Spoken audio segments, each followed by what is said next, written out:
Welcome to your ESPN.com headline. I'm Dario Melendez. Well, it's the question everybody in the nation wanted answered. What number will LeBron James be wearing in Cleveland?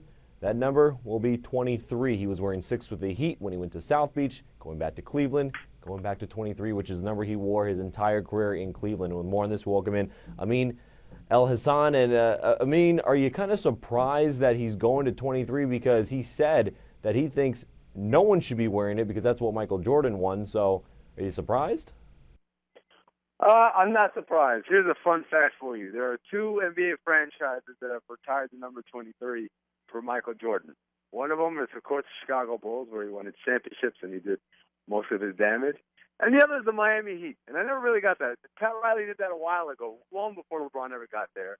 He did it, I think it was a marketing stuff. This is when the Heat weren't that good. And they just retired his jersey and talked about how, no one should ever wear it again. And so I guess LeBron bought into that hysteria at some point down there in Miami, but no one else followed his lead really much when talking about retiring 23, and so we see him wear it again. The other thing I would point to is you got to think about it like this: when LeBron left Cleveland, he was not a very accomplished player. I mean, comparing to Magic and Michael and those guys.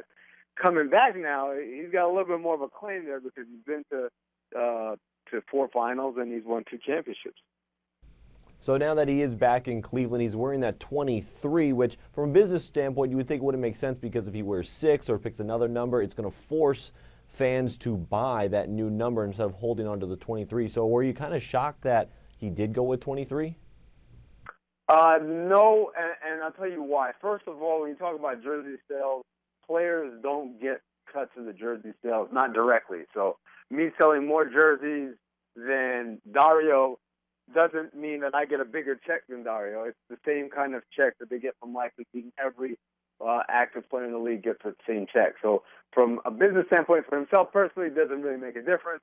But also when you go back to that letter that he wrote in Sports Illustrated, explaining why he's coming back to Cleveland and his connection to that area of the country and all that, it would seem kind of like shifty at the end of the day. Oh, by the way, go shell out another $70 for a New Jersey if you already had my 23. So this is kind of a way to ease it for the old fans. They don't have to necessarily go out and buy the New Jersey, even though the New Jerseys look different than the ones he wore when he played for the Cavs. I definitely think your jersey would sell more than my jersey, though. That's our NBA insider, Amin Al Hassan, with the latest on LeBron James going back to the number 23 as he returns to Cleveland. And remember, for your latest headlines, keep right here on ESPN.com. I'm Dario Melendez.